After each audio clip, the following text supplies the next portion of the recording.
자, 그러면 2차 시로 우리가 탈현대성이 무엇인가 우리가 구체적으로 또 한번 살펴보겠습니다. 탈현대성을 우리가 이제 융합의 시대라고 이야기하고 있습니다. 우리가 전차 시에서도 봤지만 68년도 이후부터 지금까지 그러니까 여러분이나 내가 살고 있는 시대를 우리가 탈현대성이라고 할 수가 있겠습니다. 그래서 이 시대를 우리가 보통 뭐 4차 산업혁명도 언급하고 있지만 뭐 융합의 시대, 공감의 시대, 뭐 상대성의 시대다 이렇게 이제 이야기할 수가 있겠습니다. 아까 그림에서도 우리가 봤지만 이제 이분법적 질서에 의해서 담배라는 것이 남자의 영역이었지만 그 이분법적 질서가 해체됐죠. 없어 사라졌다는 얘기죠. 그 구분선이 사라졌다. 그러니까 상대적이라는 것이죠. 절대적인 것이 사라지고 그 구분선이 사라졌다는 이런 상대성의 시대가 들어오면서 자, 그러니까 물을 딱 어떤 가로막이 물을 딱 둘로 나눴는데 요 가로막이 싹 사라지니까 두 물이 섞여지죠. 그렇죠? 그러니까 담배라는 것이 남성의 영역이었지만 이 가로막이 사라지니까 이성이 사라지니까 이것이 섞어지죠. 그래서 이것을 융합이라고 이야기할 수가 있고 담배가 남자의 기호식품이었지만 지금은 남녀 모두의 기호식품으로 변하는 이런 융합의 시대라고 이야기할 수가 있는 거죠. 이해하셨죠? 그래서 이제는 여성이 떳떳하게 길거리에서 담배를 필 수 있는 사회적 비난이 되지 않는 그러한 시대라고 볼 수가 있는 거죠. 가로막이라는 이성선이 사라졌다는 얘기죠. 그러면서 다양성, 공감의 시대, 그 여러 가지로 이제 부르고 있다고 볼 수가 있겠습니다.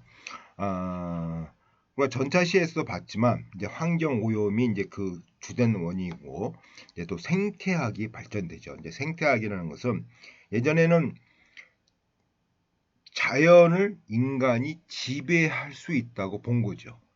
이성에 의해서 연역적 방법에 의해서 수학과 과학에 의해서 자연을 지배한다.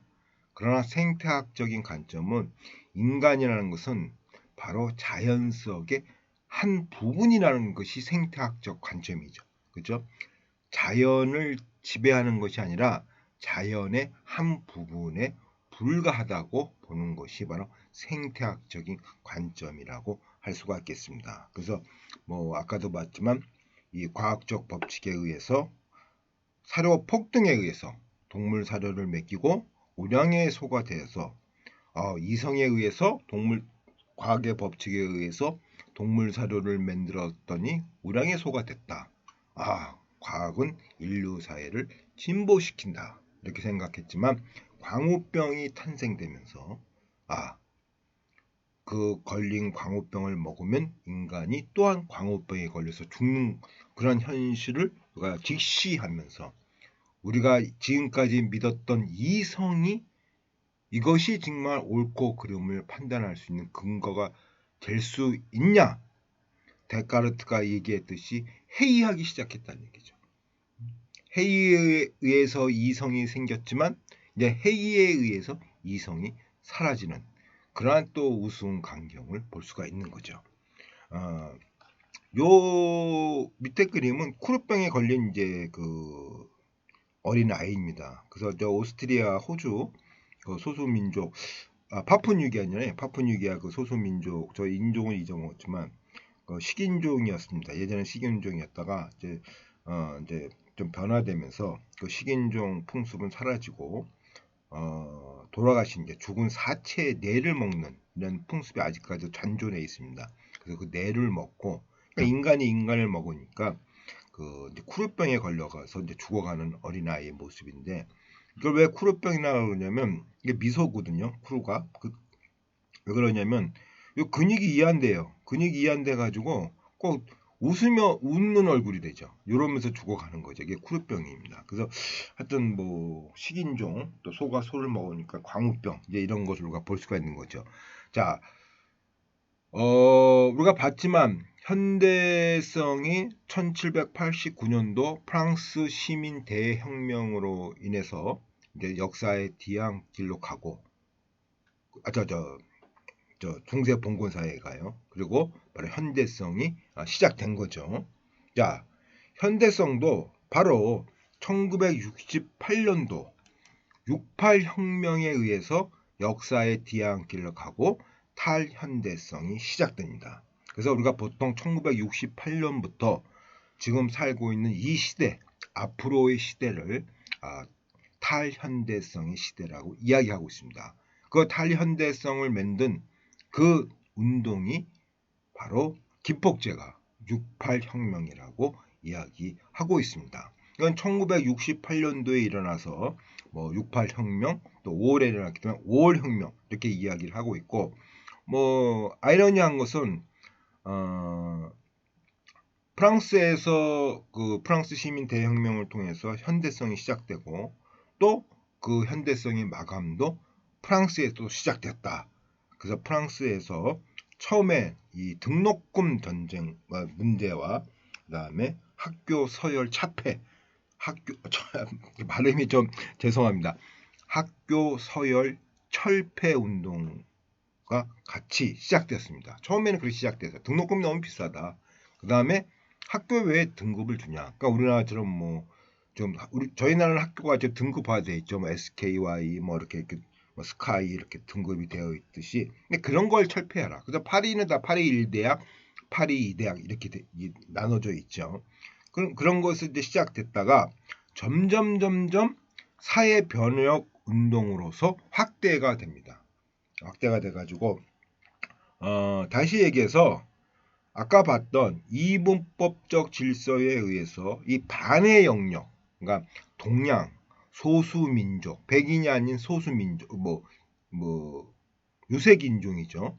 백인 우월주의, 그다음에 반대 쪽에 있는 여성, 그다음에 뭐 유색인종, 그다음에 히피죠. 특히 이런 것에 대해서 그다음에 지금까지 백안시했던 동성애 이러한 것을 다 인정하고 거부하는 운동으로서 변화되면서 기존 세대 간의 가치관을 거부하는 운동으로서 확대되면서 바로 현대성이 역사의 뒤안길로 갔다고 볼 수가 있겠습니다. 이게 바로 68 혁명입니다. 그래서 여성 해방, 특히 이제 여성들의 이제 해방 운동, 히피 운동, 뭐 인종, 노동, 뭐 여러 가지 하면서 어찌될 것을 뭐 금지된 것을 금한다. 이분법적 질서에 의해서 왼쪽에 있던 금지된 것들을 금한다. 그래서 지금은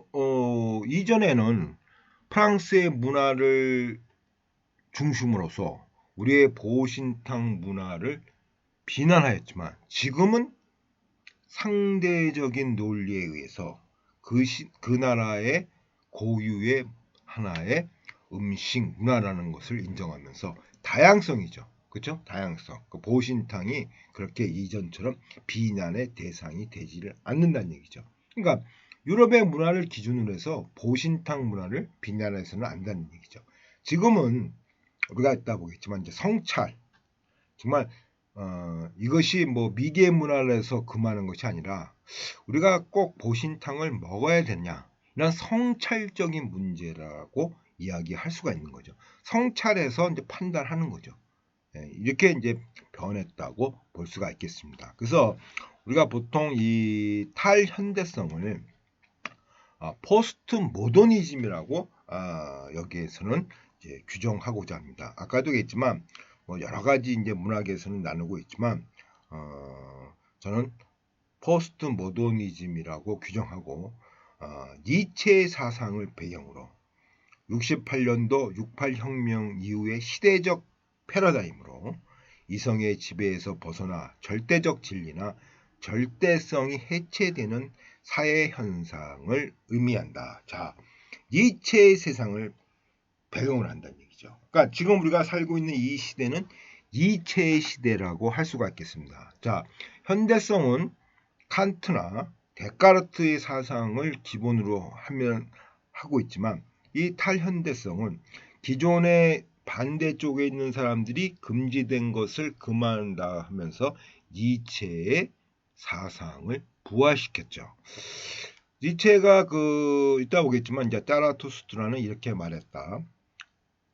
니체는 상당하게 이 책이 베스트셀러, 한마디로 베스트셀러가 될 줄 알고 이 아주 뭐 기쁜 마음에 이 책을 발간했지만 그 시대에는 그렇게 이렇게 환영을 받지 못했어요. 그 시대는. 그래서 니체가 하던 시절은 조금 이기주의자이고 개팍하신 분이고 뭐 망치의 철학자라고 그러지 않습니까? 지금까지 철학 사상을 다 이제 무너뜨리니까 이분이 그런 말을 하셨어요. 이 책은 지금의 시대 사람들이 이 책을 이해할 수 있는 그런 지적 능력이 없다. 100년 후에 이 책은 다시 부활할 것이다. 그러면서 이 시대의 베스트셀러, 각광을 받을 것이다. 이렇게 이제 그 책에 뭐 한마디로 유언을 남기셨어요. 근데 그것이 증명이 됐죠. 100년 후에 니체의 사상이 다시 이제 언급되면서 지금 우리 시대를 지배하는 사상으로 됐고, 자, 그래서 이성의 지배에 벗어나 아까 현대에 의한 이성에 의한 절대적인 원칙, 아니 이성은 절대적인 원칙이에요. 여기에서 벗어나서 이성은 없다. 한마디로 이성은 없다. 인간이 이성, 절대성, 절대적인 원칙은 없다. 절대적인 원칙은 없다. 이따 자세히 보겠지만 사람을 죽이지 말라. 절대적인 원칙이죠.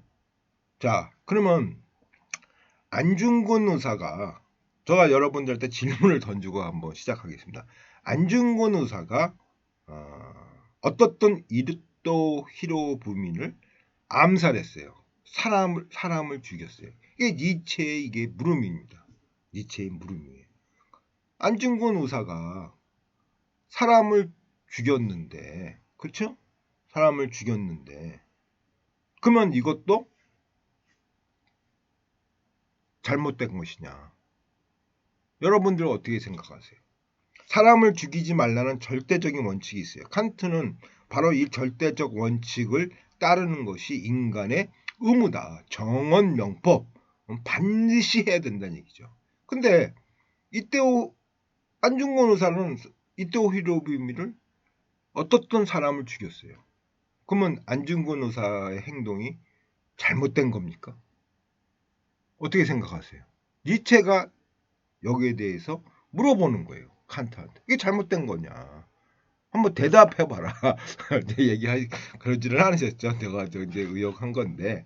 그래서 물론 칸트 이후에 이제 니체가 선배이시죠. 그래서 하여튼 거기에 대해서 이제 반문을 하면서 여러분들이 한번 고민을 해보죠. 그래서 자 여기 봤듯이 자 융합 중심의 사상적 배경은 바로 니체의 자라투스트라는 이렇게 말했다. 자 니체는 아까 저가 이제 사람을 죽이지 말라, 안중근 의사 이런 절대성을 여러분들에게 물어봤고, 자 니체는 처음부터 정신과 육체가 분리할 수가 있냐?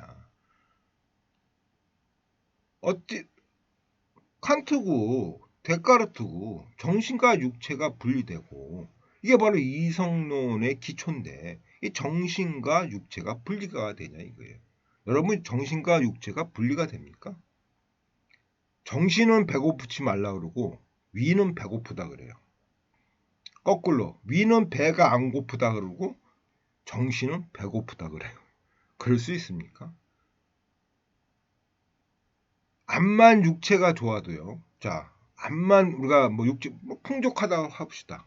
근데 암만 돈이 많아서 육체적으로 편하게 살아도 정신적으로 황폐가 돼가지고 자살하는 사람들이 얼마나 많습니까? 우리가 내가 감기에 걸려봐요. 감기에 걸리면은 몸이 안 좋으면은 저가 강의하기가 힘들어요. 정신이 그렇게 안 따라준다는 얘기죠. 그렇지 않습니까? 정신이 혼미해지면은 몸도 약해돼요. 우울증 환자들 보면은 대부분 의기소침하고 육체가 의기소침하니까 어떻게 돼요? 몸이 째그러지죠. 그래서 니체는 아니 이성의 기본이라는 정신과 육체라는 이분법적 분리가 이게 맞냐 이거죠. 먼저 질문을 던지는 거예요.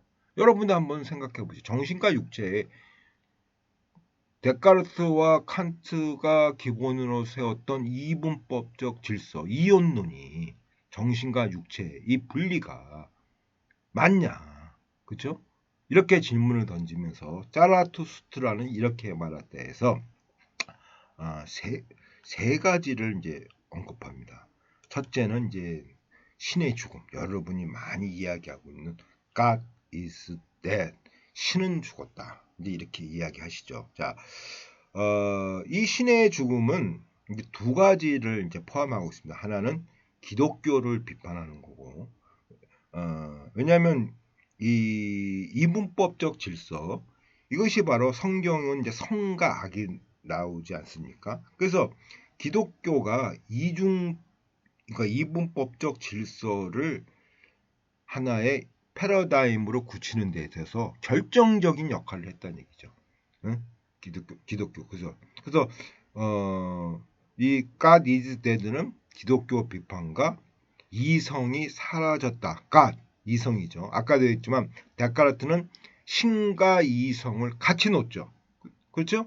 무한실체여가지고 신과 이성을 하죠. God is dead.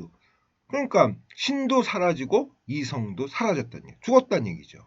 그래서 이제 뭐 이 기독교 비판은 뭐 이제 또 기독교를 믿는 분들이 있으니까 짧게 하겠습니다. 또 걔는 잘못하면 욕 바가지로 먹으니까요. 니체의 말에 의해서 이제 제가 말씀을 드리는 겁니다. 니체는 이제 그런 말을 하셨어요.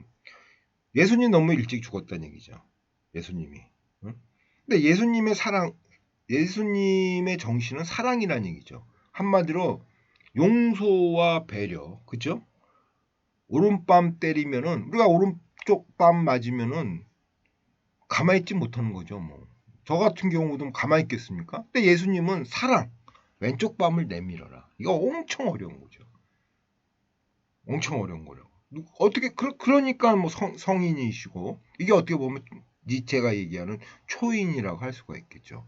뭐 사랑의 정신이라는 얘기죠. 사랑의 정신.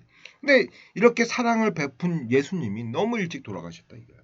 그러니까 그 제자들, 바울을 비롯한 제자들이 그것도 일반 죄수들과 똑같이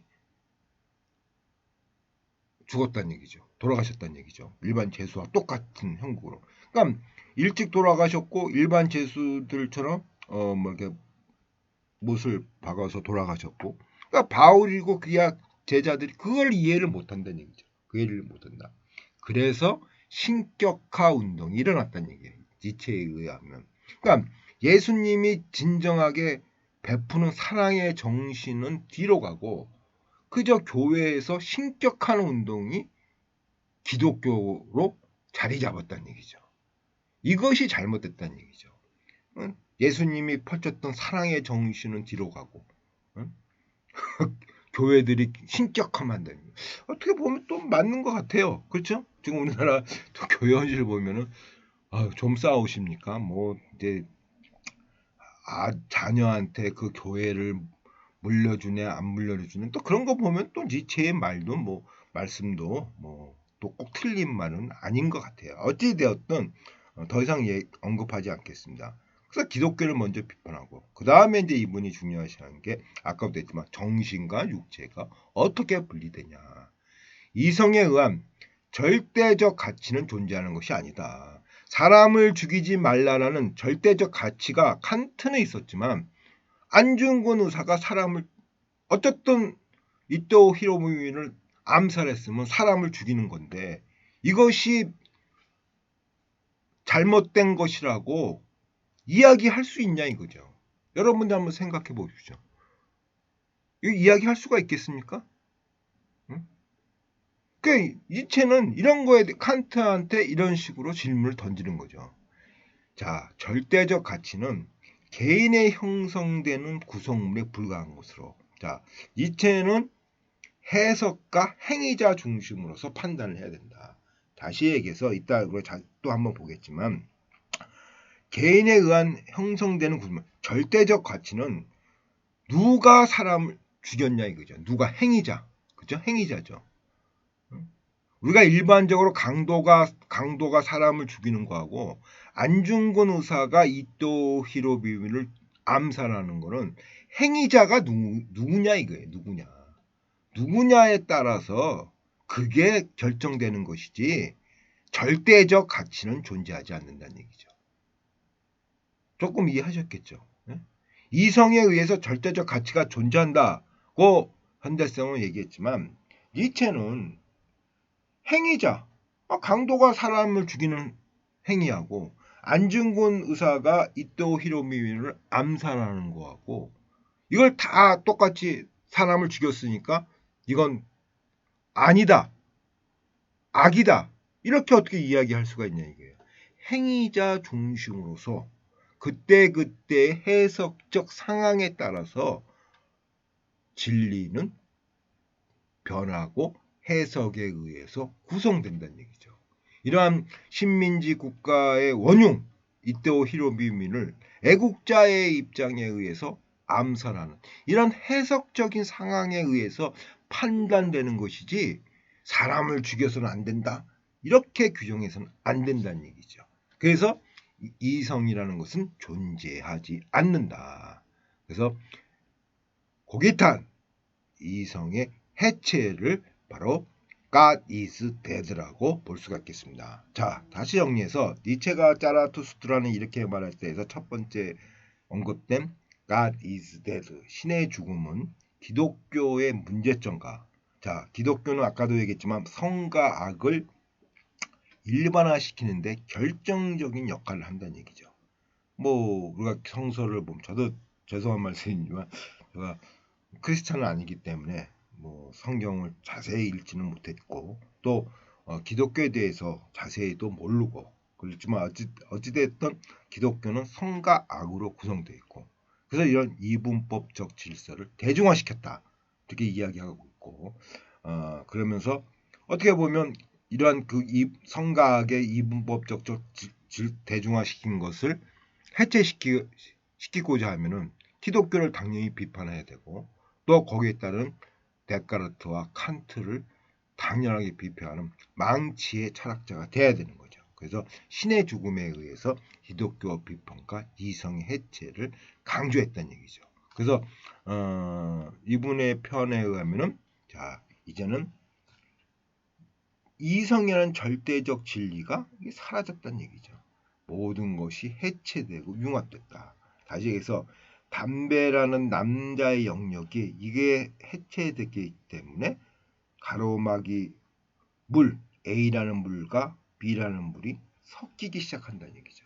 담배라는 것이 이제는 남녀 모두의 영역으로서 자리 잡게 되는 거고 그래서 여성들이 담배를 떳떳하게 피는 거고 그죠?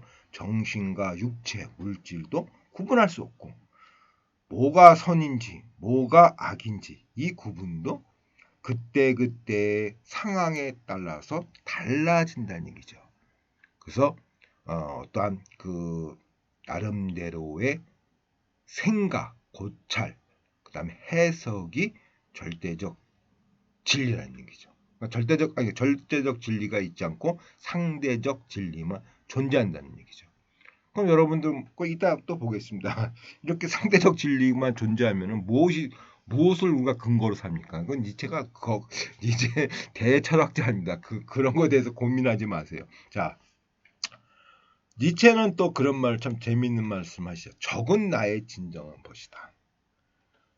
여기 이제 우리가 축구를 보면 이제 네이마르, 메시, 그 다음에 이 사람 정말 갑자기 또 이 사람 이름이 생각이 안 나네요. 모르겠어요. 까먹었어요. 저는 네이마르를 페인이래 가지고 자 어떻든 이 세 사람은 적이에요. 그렇죠? 적이에요. 그러면 절대적 진리에 의해서 칸트와 데카르트에 의해서 적은 어떻게 됩니까? 친구와 적은 딱 구분이 되는 거죠. 그렇죠? 이게 절대적 진리죠. 자, 메시가 있으면은 네이마르가 있다는 얘기죠. 적은 나의 진정한 것이다. 이 말은 뭐냐면, 자, 여러분들 생각해 보세요. 1등이 있고 2등이 있어요. 근데 2등은 1등을 이기기 위해서 열심히 더 공부를 한다 이게요. 1등과 2등은 적이란 얘기죠. 근데 1등 얘는 나의 적인 것 같지만 내가 얘 때문에 얘를 한번 이겨보겠다고 열심히 공부를 한다는 얘기죠. 그래서 적은 나를 발전시킨다는 얘기죠. 적이라는 것이 무조건 나쁜 것이 아니고 악인 것이 아니고 적으로 인해서 내 자신이 더욱더 공부를 열심히 하게 된다. 메시가 있기 때문에 네이마르가 더 열심히 한다는 얘기죠. 은바페가 있기 때문에 네이마르가 더 요즘 뭐 여러분들 알다시피 은바페가 하도 뭐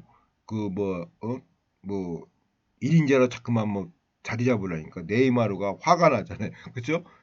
내가 1인자인데 잘하잖아요. 지금 뭐 열심히 뛰고 지금도 뭐 거의 리그에서 1등 아닙니까? 어시스트 골 넣는 것도. 그러니까 은바페를 하도 뭐 해주니까 네이마르가 뭐 화가 난지 모르지만 더 열심히 뛰잖아요. 그런 식으로 적은 나의 진정한 벗이다 이게. 이게 친구와 적의 구분은 사라졌다는 얘기죠. 그렇죠? 그래서 적은 절대 적이라는 것은 나쁜 놈, 나의 반대로 놈, 이게 나의 이것이란 절대적인 건 아니란 얘기죠. 항상 상황적으로 바란다는 얘기죠. 이 이야기를 하고 있는 겁니다. 그래서 이분이 이제 주장하는 게 해석적 진리죠. 그렇죠? 그래서 진리라는 것이 그때그때의 상황에 의한 해석에 의해서 구분된다. 그러니까 어저께의 진리가 뭐 오늘의 진리가 아닐 수도 있고 오늘의 진리가 내일의 진리가 아닐 수도 있고 그때그때 상황적 해석적 진리에서 변한다는 얘기죠. 이게 바로 해석적 진리입니다. 아까도 얘기했지만 그래서 그러면 모든 것이 상대적이면은 그럼 우리가 진리의 근거가 없잖아요. 그럼 뭘 믿고 샀냐 이거죠. 뭘 믿고 사느냐. 응? 그렇지 않습니까, 여러분들? 모든 것이 이게 뭐 해석이면은 그러니까 공론한 작업이 어떻게 보면 해석적 진리죠. 자, 문재인 정부 때의 원자력 발전을 하지 말자. 그 공론화가 일어났죠. 지금은 어떻게 돼요? 점점점 어떻든 뭐 여론이나 뭐 당의 힘에 의해서 지키고 있지만 원자력 발전을 가동시켜야 된다. 이게 공론화 작업에서 또 변하고 있죠. 그러니까 어저께의 진리가 내일은 진리가 아닐 수가 있고 반대일 수도 있는 거죠. 그러니까 해석적 상황에 달렸다는 얘기죠. 그 상대적이라는 얘기죠. 절대적 원칙은 존재하지 않고 상대적이다. 그러면 아까도 얘기했지만 그럼 뭐를 진리로서 근거를 삼냐? 근데 해석에도 서열이 가능하다는 얘기예요. 이분이 좀 더 잘 설명할 수 있는 그런 해석이 서열이 가능하다. 보편적 법칙까지는 가지 않아요. 해석에도 서열이 가능하다. 서열이 높은 반박할 수 없는 해석을 진리로 규정하면서 살면 된다 이거죠. 그러다가 이보다 더 큰 해석이 서열이 되면 그것도 진리로 규정하면 된다는 얘기죠. 뭐 이렇게 보면은 자 단순하게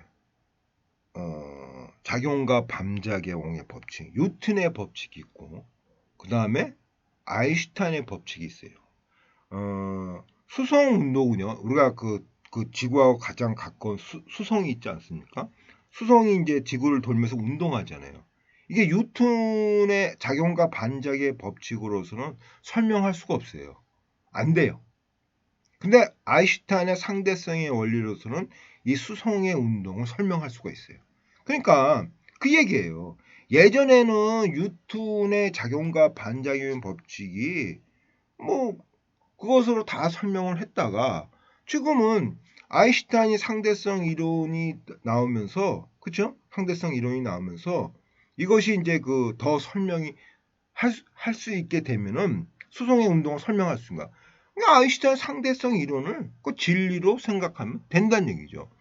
자, 빛보다 빠른 물질 이것이 발견되면 아인슈타인의 상대성 이론도 이제는 틀린 거죠. 빛이 가장 빠르다고 설명하고 있으니까. 지금 우리가 뭐 우주 가다가 실패하고 그런 이유가 아인슈타인의 상대성 이론이 틀렸기 때문에 실패를 하는 경향이 있는 거예요. 1 더하기 1은 2가 아니지 않습니까? 그렇죠? 그러니까 잘못된 시작에 의해서 그 오차가 의해서 과학적 설명이 틀리듯이 그러니까 아인슈타인 상대성 이론의 그런 이야기하지 못하는 부분이 그 오차에 의해서 우주 여행이 실패하는 그런 근거가 되는 거죠. 그러니까 아인슈타인 상대성 이론도 지금 발견되지 않았지만 더 큰 이론이 발견될 수 있다는 거죠. 그게 패러다임의 변화죠. 그러니까 그것을 지금은 아인슈타인 상대성 이론보다 더 크게 자연과 사회 현상을 설명할 수 있는 것이 없기 때문에 아인슈타인 상대성 이론을 그냥 진리로 규정하면 돼. 이렇게 이야기를 하는 거죠. 공론화 작업이 바로 이 해석적 진리죠. 아까도 얘기했지만 문재인 정부 때는 뭐 공론화 작업이 하나의 진리로서 그렇게 해석해서 원자력 발전을 금했고 지금은 또 뭐 전기값도 오르고 등등 하니까 또 원자력 발전 가동해야 된다. 이것이 또 그렇게 되면은 또 그렇게 그걸 하면 돼. 뭐 절대적 진리는 존재하는 거 아니야. 그 시대의 상황적 해석적 진리에 따르면 돼. 이제 이렇게 이제 그 니체는 이야기를 하고 있는 거죠. 그 다음에 이제 이분은 이제 도덕적 자유주의. 그래서 아까도 얘기했지만 칸트는 정원명법. 인간은 절대적으로 보편적 법칙. 선하게 살아야 된다. 이게 선한 의지예요. 선하게 살아야 된다. 이렇게 얘기했지만 이분은 아까도 했지만 God is dead. 그 절대적 원칙. 신이라는 게 없으니까 당위성이라는 개념이 빠져요. 인간에게서는 이 자연성만 있는 거예요. 자연성만 있는 거예요. 신의 개념이 빠지니까. 그러니까 자연성에서 도덕을 찾아야 된다는 얘기예요. 자연성에서. 그러니까 어떻게 보면 인간의 본능에서 도덕을 찾으란 얘기죠. 본능을 벗어나 가지고 뭐 신같이 뭐 절대적 법칙을 따르고 여기 이것이 바로 그 도덕주의가 아니라 그냥 살고 있는 이 삶에서 도덕을 찾으라는 게 자연성. 그래서 도덕적 자유주의. 그래서 좀 구체적으로 해석하면은 선도 악도 그 자체는 없다. 도덕적 사실은 존재하지 않는다. 해석만이 있을 뿐이다. 자, 도덕의 평가는 행위가 아니라 바로 행위자에 의해서 규명된다. 아까도 얘기했죠. 누가 사람을 죽였냐. 강도가 사람을 죽인 거하고 죄송합니다. 아인슈타인의 안중근 의사가 이토 히로부미를 암살하는 행위 누가 행위했냐. 여기에 의해서 규명해야 된다는 얘기죠. 그리고 도덕을 자연성이 찾으면서 행위자, 그죠? 초인, 이따 보겠지만 초인의 성욕과 짐승 같은 인간의 성욕, 이건 틀리다 이게 틀리다. 그래서 행위자 중심으로서 도덕성을 설명하고 있다고 보시면 됩니다. 그래서 도덕성은 행위자 중심이고 상황적 설명을 갖고 적절하게 설명하는 것이 그것이 바로 도덕이라는 게 절대적 존재는 하지 않는다. 다시 말을 반복하지만 사람을 죽이지 말라는 이러한 절대성은 존재하지 않는다는 게.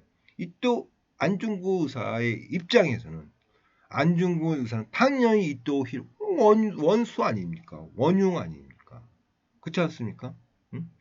뭐 원흉이죠. 우리를 식민지 국가를 만드는 데 있어서 가장 큰 역할을 한 사람. 당연히 암살하는 것은 애국자로서 할 행위라는 얘기죠. 이것이 사람을 죽이지 말라는 칸트의 절대적 진리에 해당되지 않는다는 얘기죠. 그래서 절대적 진리는 없다는 얘기죠. 행위자 중심으로 가야 한다. 그래서 이분은 이제 그 아까도 했지만 신의 영역이 이제 사라지니까 보통 우리가 그 현대성은 짐승, 그 다음에 동물이죠. 인간, 신 이렇게 이제 구분했지만 니체에서는 신이라는 존재가 사라지니까 인간, 요게 이제 위버메시예요. 그러니까 저기 뭐 인간, 여기 안에 이제 위버메시가 있죠. 그다음에 짐승 같은 인간, 짐승보다 못한 인간, 그죠? 이렇게 구분을 해요. 그러니까 신의 영역이 사라지니까, God is dead니까 인간이 있고, 인간이 있고, 뭐 기독교에 대해서는 더 이상 언급하지 마십니다. 입이 간지러운데 니체 말 잘못 전달했다. 괜히 욕 바가지로 먹을 것 같아요. 인간이 있고 그 다음에 짐승 같은 인간. 근데 짐승보다 못한 인간이다. 뭐 어저께인가 그저께 그 주인을 살린 그 복실이, 그죠? 그 복실이. 근데 그 동네에 어떤 분이 학대를 해가지고 많이 다쳤는데 이 주인이 자기를 살렸는데 주인이 그 병원비를 감당 못해가지고 그냥 뭐 보신탕으로 보냈다. 그래가지고 그 댓글 보면은 짐승보다 못한 인간이라고, 자기를 살렸는데 이제 그렇게 이제 하는 사람. 근데 그런 거죠. 짐승보다 못한 인간. 은혜도 모른다는 얘기죠. 짐승보다 못한 인간. 그다음에 이제 짐승 같은 인간. 그래서 니체는 또 아주 뭐 잡놈이라 그래요. 그 뭐 내가 이렇게 표현하는 거죠. 그 니체가 그렇게 표현해요. 뭐 짐승 같은 인간, 짐승보다 못한 인간 이렇게 이야기했지만 엄격히 보면 잡놈, 잡놈이다 뭐 이렇게 표현하고 인간이 아니다는 얘기죠. 그래서 하여튼 우리가 알 수 있는 거는 자, 신이라는 영역이 사라지고 인간 자체, 아까도 얘기했죠. 자연성, 인간 속에서 뭐 어떻게 보면은 뭐 그 데카르트를 약간 뭐 의역하면은 신이라는 것은 감각에 의해서 보이지는 않지만 이성에 의해서 신은 존재한다. 이렇게 볼 수가 있는 거죠. 그렇죠? 이성에 의해서 신은 존재한다. 이렇게 볼 수가 있는 거죠. 근데 니체는 그것을 부정하는 거죠. 보이지 않는 신, 뭐 존재하지도 않는 신, 그런 것을 우리가 뭐 이성으로서 생각해서 그게 존재한다고 그거 뭐 근거가 없다는 얘기죠. 그래서 당연히 어떻게 되냐면 신이라는 개념이 빠진다고 볼 수가 있는 거죠.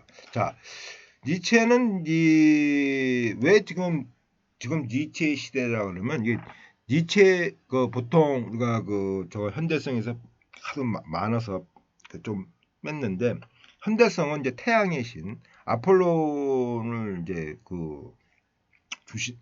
주로 해서 이제 설명하고 있지만, 니체는 이제 주류의 신이죠. 디오니소스, 그러니까 술의 신, 술의 신을 이제 보는데, 이 디오니소스적 긍정이라는 것은 다양성이에요. 다양성.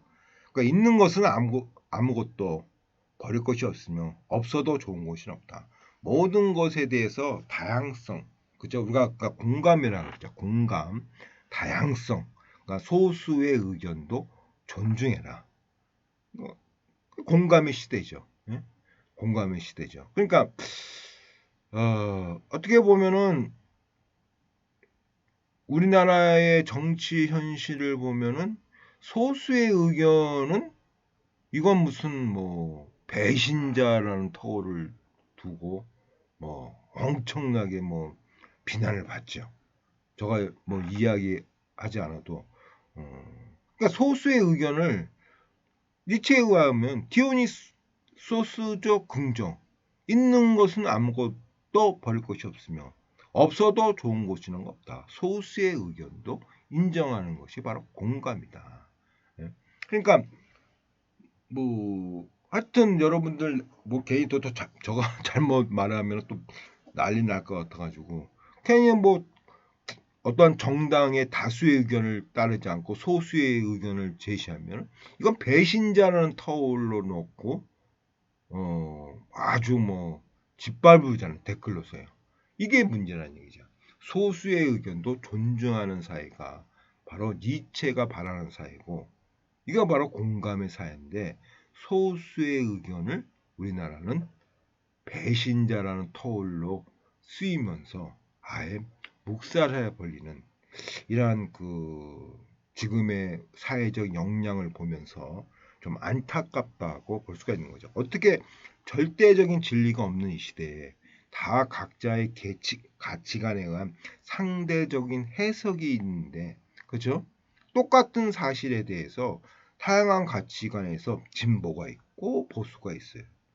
그러면 진보의 입장과 보수의 입장을 서로 공감하면서 서로 합의하면서 나가는 것이 이게 어떻게 보면 진정한 니체의 태도인데, 이러지 못하고 서로 으르렁거린다는 얘기죠. 으르렁거린다. 반대를 위한 반대. 반대를 위한 반대. 그래서 니체는 이렇게 소수의 의견을 존중하고 서로 공감하는, 이게 바로 초인이라는 거예요. 위버메시 초인. 그죠? 그래서 이 초인이라는 개념을 예전에는 뭐 슈퍼맨 이런 말도 썼지만 그것도 좀 맞지 않다. 그래가지고 보통 요즘은 이제 독일어 원문 그대로 위버맨시라고 이가 쓰고 있습니다. 위버맨시라고 초인입니다. 자, 아까도 했지만 인간, 짐승 같은 인간, 짐승 못한 인간. 근데 인간도 그 중에 세 가지 종류의 인간이 있다. 낙타 같은 정신을 가진 인간과 사자 같은 정신을 가진 인간과 자유정신, 또 다른 말로 아이 같은 정신을 가진 바로 위버메시. 이 아이 같은 정신, 이게 바로 위버메시예요. 위버메시예요. 그래서 낙타 같은 정신, 낙타가 짐들죠. 짐들고 다니죠. 이게 바로 이제 주권적으로, 주체적으로, 뭐 주권적이라면 조금 좀 말이 강하네, 그죠? 주체적으로 삶을 살지 못하는 사람들. 이게 낙타가 맨날 짐을 두고 사는 사람들이. 구체적으로 보면은 이게 이제 심리학적으로는 이제 프로이트에 의하면 이제 박해불안이라고 합니다. 박해불안. 그러니까 이야기를 하지 못해요. 하고 싶은데 입에서만 빙빙 돌려. 여러분들 그런 경우 좀 있지 않습니까? 좀 교수 앞에 가면 좀 교수님이 잘못한 거 좀 따지고 또 싶고, 좀 이래서는 안 됩니다. 이렇게 하고 싶은데, 뭐 물론 이제 요즘 학생들은 다 이야기들 하시죠. 인권이 워낙 이제 자율성과 개성을 존중하는 시대이기 때문에. 저희 때만 해도 뭐 교수는 참 어려운 사람이니까 이야기 못해요. 그냥 입에서만 빙빙 돌아요. 이게 바로 낙타 같은 정신이에요. 그러니까 뭐 저가 막 학교에도 뭐 문제가 뭐 눈에 보이지 않습니까? 어떤 단체에 가도 참 눈에가 보이고. 그러니까 이런 것을 회의에 앞서서 탁탁 이야기하고, 이건 좀 부당합니다. 뭐, 뭐라 그래? 못난 정도 먼저 맞는다고 그런 얘기도 있지만 탁탁 이야기해야 되죠. 이렇게 이야기하지 못하고 그냥 입에서만 빙빙 들고 그 짐을 안고 가는 사람들. 그러니까 이게 바로 박해불안이에요. 박해불안. 박해불안. 그러니까 박해불안이라는 것은 그냥 건의가 있는 사람한테 이야기했다가 그 건의가 있는 사람이 나한테 무슨 피해를 줄까? 내가 총장한테 잘못 이야기했다가 총장이 나한테 무슨 피해를 줄까? 이게 박해불안이에요. 그러니까 요것 때문에 이야기를 못한다. 교수한테 왜 이야기 못한다? 뭐 신문지상에 그런 거 많이 나오죠. 뭐 석사 학생들이 교수의 뭐 종이다. 그래서 뭐 주민등록 등본 띄워라, 뭐 하라, 뭐 집안 가사노동도 시키고 이런 거 가면서 아주 비난의 대상이 되지 않습니까? 그러니까 그 석사 학생은 교수님 내가 공부하러 왔지 당신 뭐 주민등록 등본 띄우고 이런 일을 나한테 왜 시킵니까? 이렇게 얘기해야 되지만 교수의 건의 때문에 내가 잘못될까봐 석사니까 괜히 비틀까봐 그게 걱정이 돼가지고 이야기를 못한다는 얘기죠. 이게 바로 박해불안이에요. 박해불안. 권력을 가진 사람이 나한테 내가 이 이야기를 하면 어떠한 나한테 영향을 끼칠까? 이게 바로 박해불안. 그러니까 이 박해불안을 가진 사람이 낙타 같은 정신이죠. 낙타 같은 정신. 인간도 낙타 같은 정신이 있고 사자 같은 정신은 무조건 반대하는 사람들. 이유가 없어. 무조건 반대하는 사람들. 그럼 반대에 대한 어떤 대안도 없어. 무조건 반대하는 사람. 다양성을 인정하지 않고 무조건 반대하는 거. 이게 사자 같은 정신이에요. 우리 여야의 모습이죠. 여당에서 발의하면은 야는 뭐 이유 없어요. 무조건 반대하고 야에서 또 반대하면은 또 여에서 무조건 반대하고. 그래서 뭐 모르겠어요. 소수 의견인데 뭐 오늘 어떤 무슨 뭐 오늘 뭐 기사를 보니까 9월 오늘이 9월 8일이죠? 9월 8일인가? 날짜는 모르겠네요. 그죠? 9월 8일 기사를 보니까 어떤 뭐 국회의원이 뭐 부인에 대한 무슨 뭐 그죠? 뭐 대통령 김건희 여사예요. 그죠? 그분에 대해서 뭐 조사하는 것이 뭐 부당하다. 이겠지만 어떻든 이것도 소수 의견이에요. 소수. 그죠? 이 소수 의견을 좀 들어보고 좀 뭐 귀를 기울여 보고 좀 인정해야 되지만 저도 뭐 댓글 그렇게 좋게 안 썼어요. 저 솔직히 말 저도 댓글 그렇게 안 줬어요. 저도 간혹가다 댓글 쓰거든요. 저한테 엄청 기분 나쁠 때는. 근데 뭐 댓글로서만 비난을 하죠. 그런 식으로 이런 것이 이제 무조건 소수 의견을 듣지 않고 반대를 위한 반대. 그죠? 이게 사자 같은 정신이에요. 그냥 화만 낸다는 얘기죠.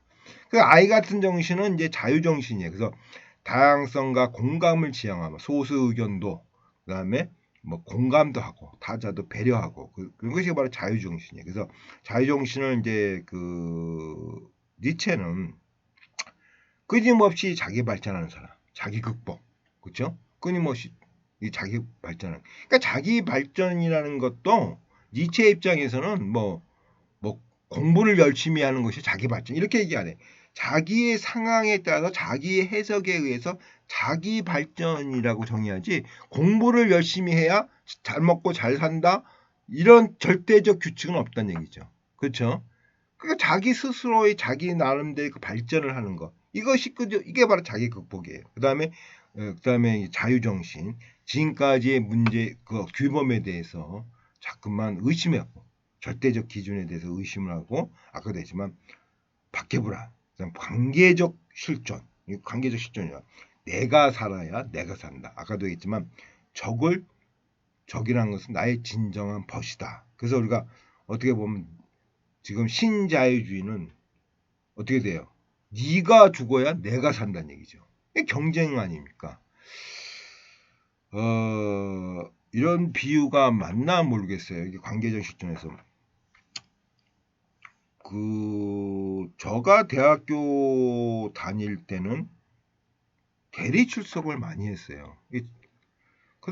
그다가 저가 정확한 연도를 파악은 못하겠지만 이 상대적 평가가 되면서 학생들의 대리 출석이라는 거 이게 어떻게 이제 대학의 이제 하나의 낭만이었는데 대리 출석이 사라지고 또 출석을 철저히 하지 않으면은 학생들이 뭐라고 하세요.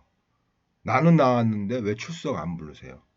그러니까 일주 같은 경우는요. 아까 들어가 얘기했지만 일주는 그 수강 정정 기간이에요. 정정 기간이기 때문에 거의 출석으로 인정을 해주는 것이 이제 기본적인 상례인데 여기에 대해서도 문제를 제시하는 학생들도 있어요. 그러니까 상당하게 경쟁 그런 것에 의해서 이런 우리 사회적 행위가 이루어지지 않나. 신자유주의가 워낙 적자 생존, 경쟁 이런 것을 주장하기 강조하기 때문에 그래서 이제 니체는 어떻게 보면은 네가 살아야 그죠? 네가 죽어야 내가 사는 이 경쟁이죠. 네가 죽어야 내가 사는 게 이게 경쟁이고 그러나 관계적 실존 서로 관계가 돼 있어서 서로 윈윈 이런 것이 바로 자유정신이다. 그래서 하여튼 자유정신을 가진 사람은 사랑을 베푸는 자라도 우리가 이해하게 할 수가 있죠. 용서와 배려, 그렇죠? 다양성과 공감을 인정하고 자기의 주장이 옳다고 생각하지 않고 항상 남의 의견을 들을 수 있는 귀를 가진 사람들 이런 사람들이 이제 위범의 초인이라고 할 수가 있습니다. 그래서 그러니까 니체는 이러한 정신을 가진 사람으로 돼야 된다는 얘기예요. 니체는 상대성 그래서 자꾸 뭐 허무주의 그러는데 이분은 허무주의가 아니에요. 이러한 상대성을 극복해서 우리 인간이 이러한 사람이 돼야 된다는 얘기죠. 이러한 사람이 돼야 된다. 그래서 적극적 허무주의예요. 지금까지 규범을 문제시해서 새로운 인간을 창조시키자는 것이 바로 니체의 철학이에요. 니체는 허무주의자가 아니에요. 적극적 어떻게 하면 새로운 인간을 만들 것인가? 어떻게 그러니까 종교적인 인간보다는 새로운 인간다운 섬, 그죠? 자연성에서 인간을 추구하는 정신이 바로 니체의 위버맷이라고 할 수가 있겠습니다. 자, 끝으로 이제 그 will to power, 권력의 의지입니다. 이 권력의 의지는 아까도 했지만 힘의 의지, 우리나라 말로 힘의 의지죠. 그래서 뭐 최고의 권력 의지는 상대방을 포용하고 사랑할 줄 아는 자이다. 어떻게 뭐 자유 정신을 가진 사람이 초인이 뭐 최고의 이제 권력 의지인데, 힘의 의지라는 것은, 그러니까 인간이라는 것은, 자, 이분은 아까도 했지만 인간이라는 것은 정신과 육체가 분리된 것이 아니고, 자, 정신도 있고 육체, 그 다음에 힘의 의지. 요게 어떻게 보면 데카르트는 이성이죠, 그렇죠? 이성. 데카르트 입장에서는 뭐 요걸 이제 여러분들이 뭐 데카르트는 뭐 이성으로 표현했다고 볼 수가 있죠. 이성으로 표현하는 거니까. 예.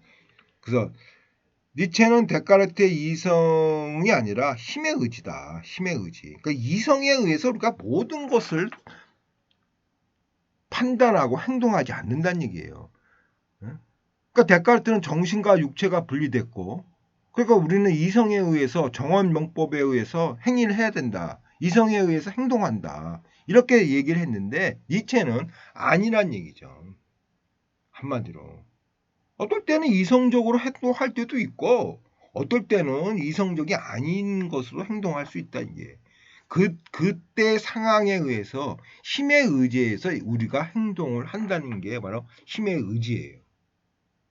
다시 얘기해서 내가 어떨 때는 저가 지금 그 녹화 강의를 올리면은 어떨 때는 지금 열심히 듣고 녹화 강의를요.